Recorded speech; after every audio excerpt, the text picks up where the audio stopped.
역대상 1장 1절에서 마지막 54절까지 말씀입니다. 네, 오늘부터 6월 한 달 동안 우리가 묵상할 하나님의 말씀은 역대상입니다. 히브리어 원전에 있는 역대기에 해당하는 책의 제목을 직역을 하면 그때의 사건들 이렇게 부릅니다. 히브리어 원전의 헬라어 번역본인 70인역에서는 이 역대기를 두 개로 나누죠. 그래서 각각의 책 제목을 바꿨는데요.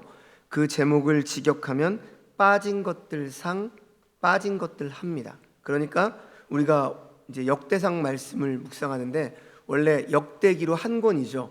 그런데 그 70인역, 헬라어 70인역에서는 두 권으로 나눈 겁니다. 그래서 그 이름이 빠진 것들 상, 빠진 것들 하예요. 이해하기가 더 편하죠. 자, 이렇게 역대기의 책 제목을 변경한 이유는 역대기를 사무엘서와 열왕기의 보충적인 성격을 가진 기록물로 보았기 때문이죠. 실제로 역대기는 사무엘서와 열왕기에 있는 내용의 반 정도가 같아요. 그런데 모든 성경은 하나님의 감동으로 기록된 것이므로 하나님께서 역대기 기자를 통해서 1차 독자와 그리고 이제 오고 가는 모든 우리 독자들에게 전하시고자 하는 바가 있으셨기 때문에 성경 66권 안에 이 역대기도 속하게 된 것입니다. 자, 역대기는 사무엘서와 열왕기에 나타난 시대와 거의 같으나 기록 관점에는 큰 차이가 있습니다. 열왕기는 기록 시기가 남유다가 멸망하고 약 50년이 지난 그때로 추정이 됩니다. 그런데 역대기의 기록 시기는요, 열왕기의 기록 시기보다 짧게는 80년 후, 길게는 110년 후로 보고 있습니다. 열왕기는 바벨론 포로 생활을 하는 사람들을 1차 독자로 삼았습니다. 그래서 그들에게는 멸망의 원인을 깨닫고 성찰이 필요한, 그렇기 때문에 열왕기를 기록했습니다. 반면에 우리가 살펴볼 이 역대기서는 1차 독자가 바벨론 2차 포로 귀환 직후의 이스라엘 공동체예요. 그러니까 그 목적이 좀 다르죠. 열왕기는 너희가 멸망한 원인이 무엇인가 그것을 깨닫고 돌아보기 위해서 기록이 되었다라고 한다면, 우리가 살펴볼 역대기는 이제 2차 포로 귀환 직후에 여전히 회복을 해야 되는데 지쳐 있는, 그리고 도대체 그 예루살렘 성벽과 성전을 재건하는 그 시기에 오랜 세월 지쳐 있는 이스라엘 백성들에게 회복이 필요했습니다.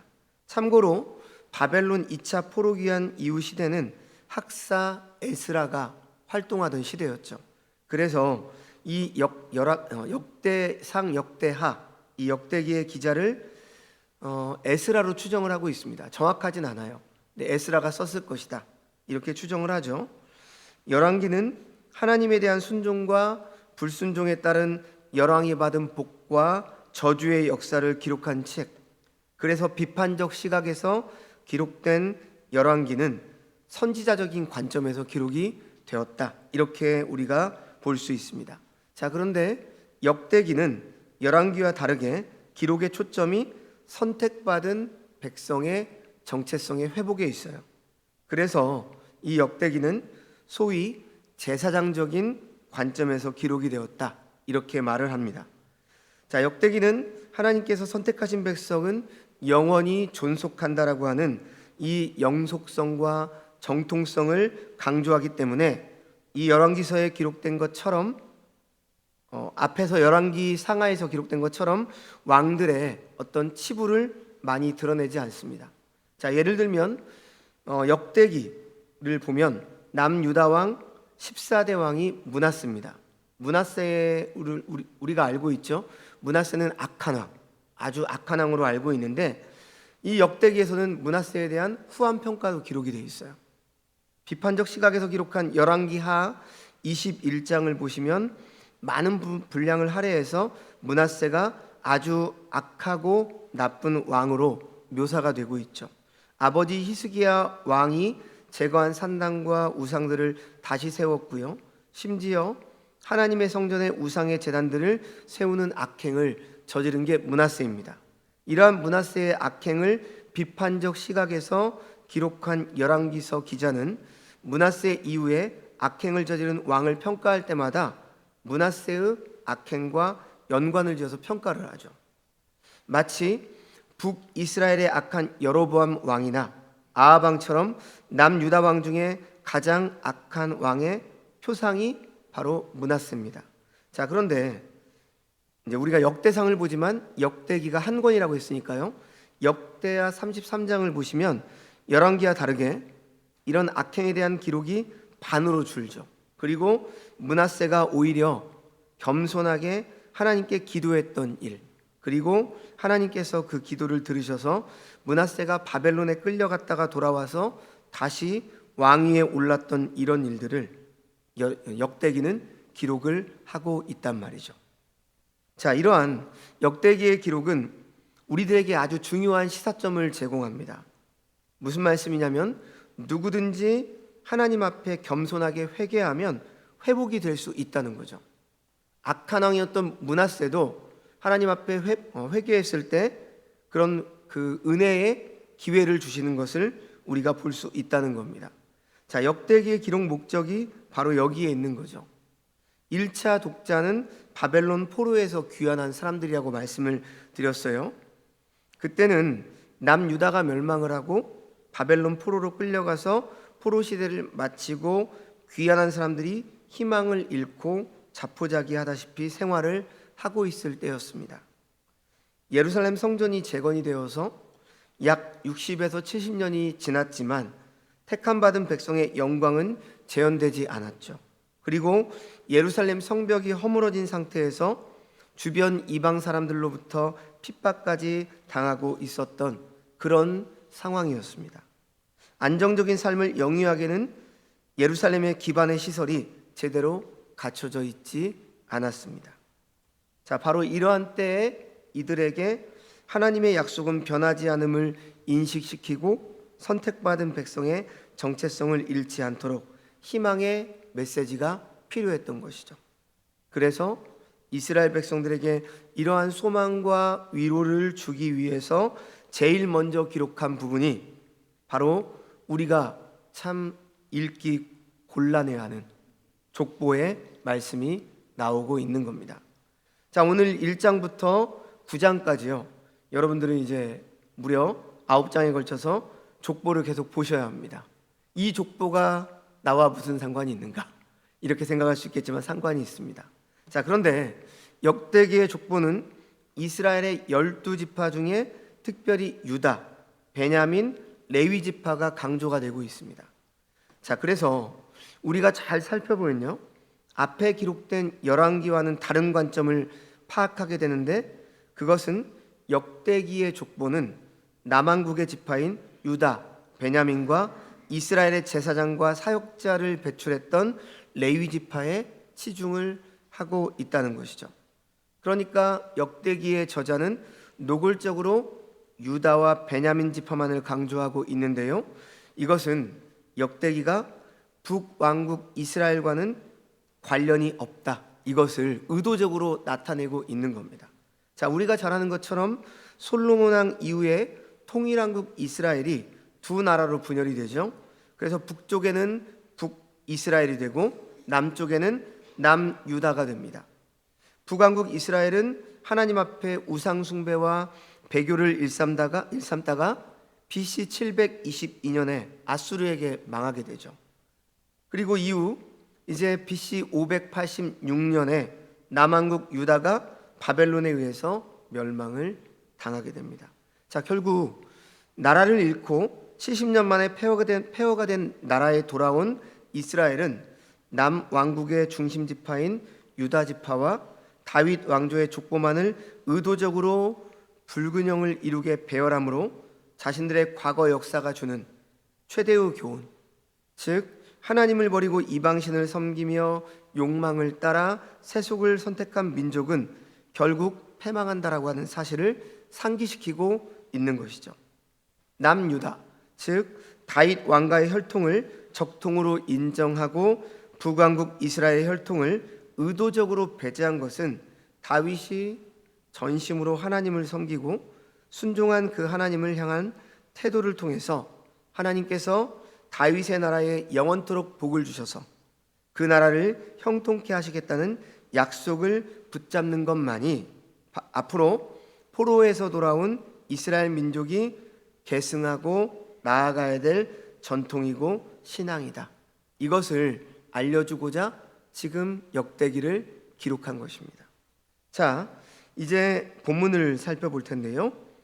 역대상의 내용을 크게 2부로 나눌 수 있습니다. 먼저 1부는 말씀드렸듯이 1장부터 9장까지 말씀인데요. 다윗의 계보, 즉 족보에 대해서 기록을 하고 있고요. 그리고 역대상 10장부터 마지막 29장까지는 다윗의 통치에 대해서 기록을 하고 있습니다. 자, 오늘 본문은 1장이죠. 아담에서부터 야곱의 때까지를 기록하고 있는데요. 자, 이것은 아담을 통해서 이스라엘 민족이 아담에게서 기원한다는 사실부터 이스라엘의 국부적인 존재인 야곱의 후손임을 말하고 있습니다. 자, 1장의 몇 단락으로 구분을 하면 먼저 1절에서 4절 아담에서 노아까지의 족보입니다. 그리고 5절에서 27절은 노아에서 아브라함까지의 족보죠.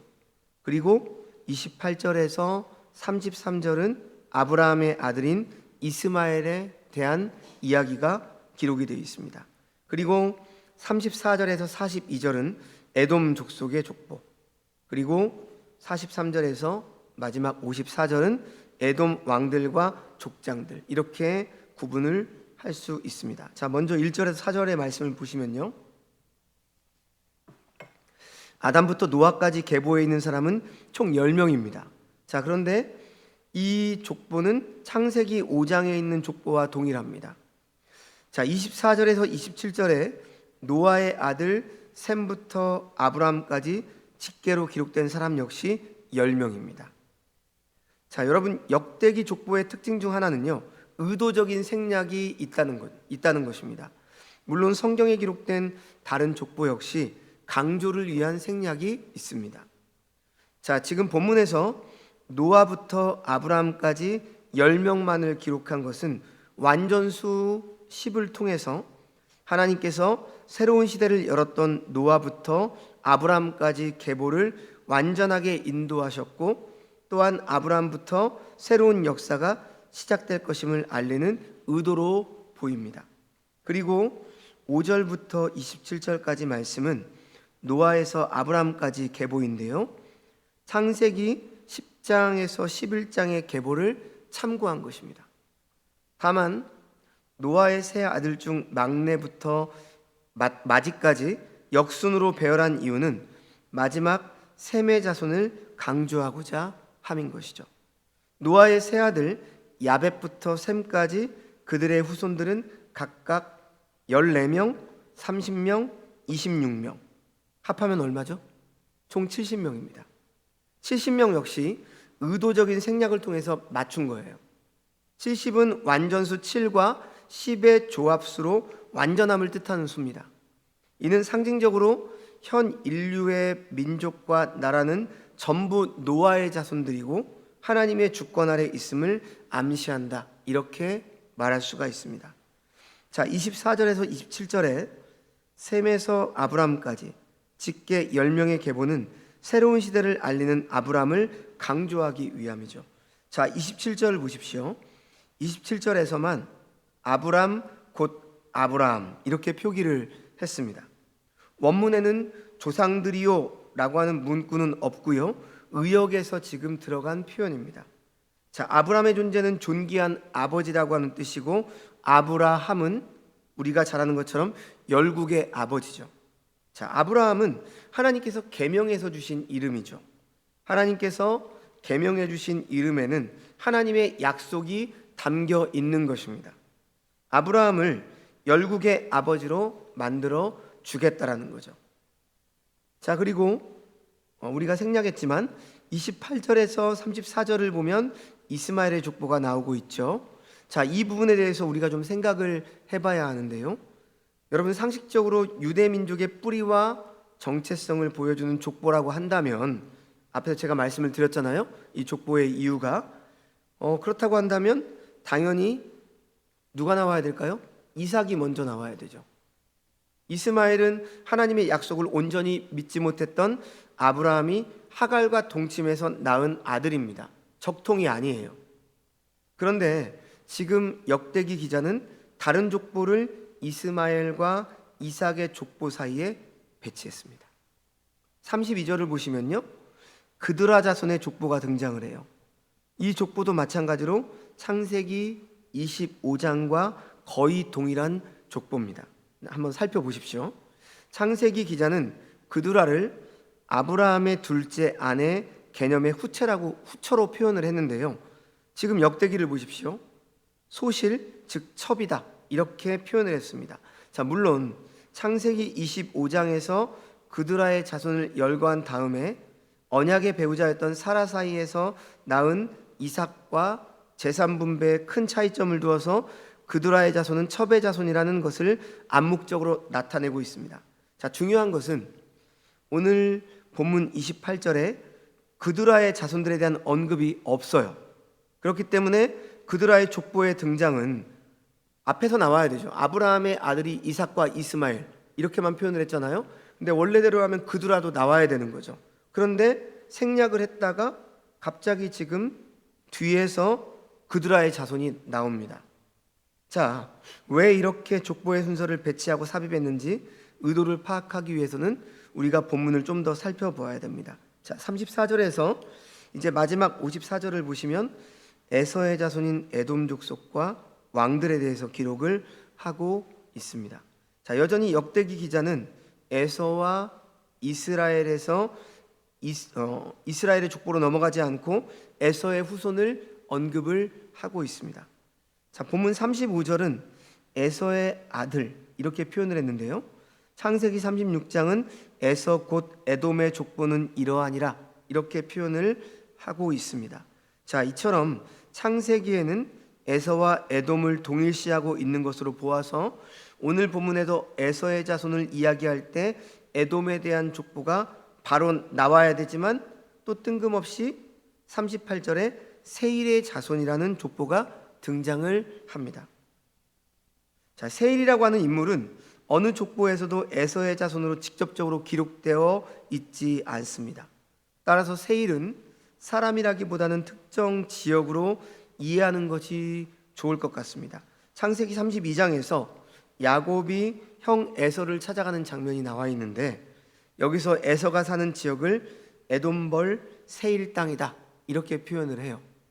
따라서 세일의 자손이라고 표현한 이 족보는 창세기 36장의 족보와 비교를 했을 때 호리 족속이라고 이해를 할 수가 있고요. 에서의 족보로 보기에 무리가 없습니다.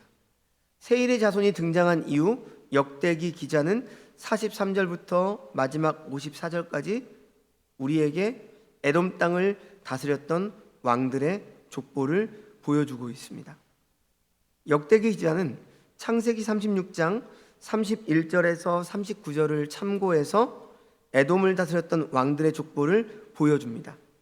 역대기 기자가 창세기의 족보를 참고했을 때에는 보통 이름만 발췌를 합니다. 누구의 아들은 누구요? 이런 형태의 말이죠.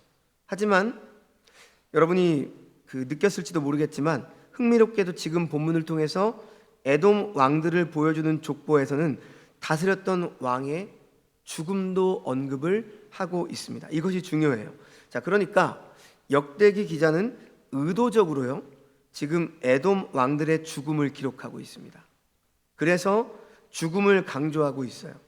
그뿐 아니라 왕의 죽음으로 그 다음 왕이 그를 대신하여 다스렸다는 다소 장황한 기술 방법을 택했습니다. 자, 역대상 1장의 족보들과 유사한 형태를 띠려면 모두 죽음을 언급하던가 아니면 에돔 왕의 족보에서 죽음을 기록하지 않으면 됐을 겁니다. 그런데 지금 역대기 기자는 의도적으로 이렇게 기록을 하고 있다라고 하는 거죠. 그 이유가 뭘까요? 에돔 족속이 누굽니까? 꾸준히 이스라엘을 괴롭혔던 민족이죠. 에돔이라는 뜻은 히브리 단어로 북다라는 말과 소리가 비슷해요. 아마 야곱의 장자의 명분을 붉은 그 죽과 바꿨다는 그러한 이야기에서 이름이 시작되었을 것이다. 이렇게 우리가 예상을 할 수 있는데, 에돔은 이스라엘이 거주했던 가나안 땅에 비하여 언덕이 많고 메마른 곳에 거주했어요. 출애굽 당시 모세가 에돔 땅을 통과하려고 했을 때 우리가 잘 아는 것처럼 이들은 형제인데도 불구하고 거부합니다. 통과하지 못하게 해요. 그리고 분열왕국 시대에는 에돔은 기회가 있을 때마다 유다를 괴롭혔습니다. 특히 바벨론이 유다를 공격할 때 함께 침공했던 민족이 에돔이었습니다. 또한 에돔은 에스겔, 오바댜, 이사야 등 선지자들로부터 하나님의 심판을 선고받은 민족이기도 하죠. 역대기를 읽는 당시 독자들은 포로에서 귀환해서 다시 하나님의 언약의 공동체로서의 삶을 재건해야 되는 유대 민족이었습니다. 그들에게 에돔에 대한 좋은 기억과 역사가 있었겠어요? 없었겠죠. 그럼에도 지금 역대기 기자는 에돔 왕의 족보를 나열함으로 과거의 역사를 직면하게 합니다. 하지만 그저 슬프고 고통스러운 기억만 직면하게 하지는 않았습니다. 바로 왕들의 죽음을 언급하면서 에돔의 모든 왕들은 죽음을 맞이했다는 것을 기록하며 신실하신 하나님을 기억하게 한 것입니다. 희망을 잃고 살아가는 사람에게 정체성을 회복을 위해서 필요한 것은 영광의 시대를 기억하는 일입니다. 그래서 우리나라도 뭐가 중요해요? 뿌리를 되게 중요하게 생각하잖아요. 뭐 양반이다 뭐 이런 걸 주장하기 위해서 다 족보를 중요하지 않습니까? 그죠? 그런 것처럼 뿌리가 되게 중요하죠. 그런데 역대기 기자는 다윗의 언약을 받은 다윗뿐만 아니라 하나님으로부터 선택받은 백성을 강조하기 위해서 선택받은 백성의 초기 역사 아브라함 때까지 올라갑니다. 그 이유는 아브라함이 하나님으로부터 아무런 공로 없이 선택을 받아서 열국의 아버지가 되었기 때문이죠. 아브라함이 아들이 없어 전혀 희망이 보이지 않는 시기에 하나님으로부터 너로 큰 민족을 이루어주겠다, 이러한 약속을 받았고 25년의 긴 세월이 흘러 아들을 얻었습니다. 역대기 1차 독자들 역시 아브라함처럼 하나님의 약속의 성취를 보게 될 것인데, 아브라함의 인내의 세월을 상기시키기 위해서 믿음의 조상 아브라함까지 윗대 계보를 보여줄 필요가 있었던 것입니다. 그런데 역대기 기자는 아브라함으로 끝나지 않습니다. 아브라함보다 더 거슬러 아담까지 올라갑니다. 역대기에는 노아의 아들 셈 외에 함과 야벳의 계보, 아브라함이 하갈로부터 낳은 이스마엘의 계보와 사라가 죽은 후 얻은 후처 그드라가 낳은 아들들의 계보, 이삭의 맏아들 에서의 계보가 기록되어 있습니다. 자, 이렇게 다윗의 직통 계보와 무관한 계보들을 기록한 이유는 세상에는 많은 민족과 족속들이 생겼지만 하나님께서 선택하신 백성은 영원하다라고 하는 이 영원성을 강조하기 위함인 것입니다. 사랑하는 성도 여러분, 오늘날 선택받은 우리 역시 마찬가지입니다. 우리가 왜 선택받았는지 그 이유를 정확히 아는 사람은 아무도 없습니다. 아무 공로 없이 우리는 하나님의 택함을 받아서 예수 그리스도의 피로 죄사함을 받고 하나님의 자녀가 되었습니다. 과거 이스라엘 백성이 선택받았던 것처럼 우리 역시 택함을 받았습니다. 그러므로 우리가 인생을 살아갈 때 때때로 여러 고난의 상황을 맞이함으로 희망이 없어 보일 때가 있지만, 하나님께서는 결코 택함받은 자신의 백성을 버리시지 않는다는 사실을 우리는 오늘 본문을 통해서 기억하고 잊지 말아야 하는 것입니다. 우리에게 필요한 것은 하나님께서 약속하신 말씀을 잊지 않고 기억하는 것입니다. 하나님의 약속을 기억하는 사람이 낭망하지 않고 소망을 갖고 인내를 하게 되는 것입니다. 앞으로 이 역대기를 묵상하실 때 하나님의 약속을 기억하며 소망을 회복하는 시간이 되시기를 주님의 이름으로 축원합니다. 기도하겠습니다. 하나님 아버지, 오늘부터 역대상 말씀을 묵상하게 됩니다. 말씀을 통해서 하나님의 사람에 대한 사랑과 신실하심을 더욱더 깊이 알아갈 수 있는 은혜를 베풀어 주옵소서. 나라를 잃은 비탄과 하나님의 약속에 대한 불확실 속에서 방황하는 이스라엘 백성들에게 회복과 희망의 기쁨을 주시는 하나님께서 바로 우리의 오늘의 삶 속에서도 함께 동행해 주심을 우리는 믿습니다. 인생의 실패자인 아브람을 열국의 아버지로 세워주신 하나님께서 우리 한 사람 한 사람을 지명하여 불러주심에 늘 감사하는 삶을 살게 해주시고 결코 눈앞의 것만을 연연하여 살지 않게 하여 주시며 우리의 시선을 영원하신 그리고 반드시 성취되는 하나님의 말씀에 집중할 수 있는 은혜를 베풀어 주시옵소서. 모든 말씀 예수님의 이름으로 기도합니다.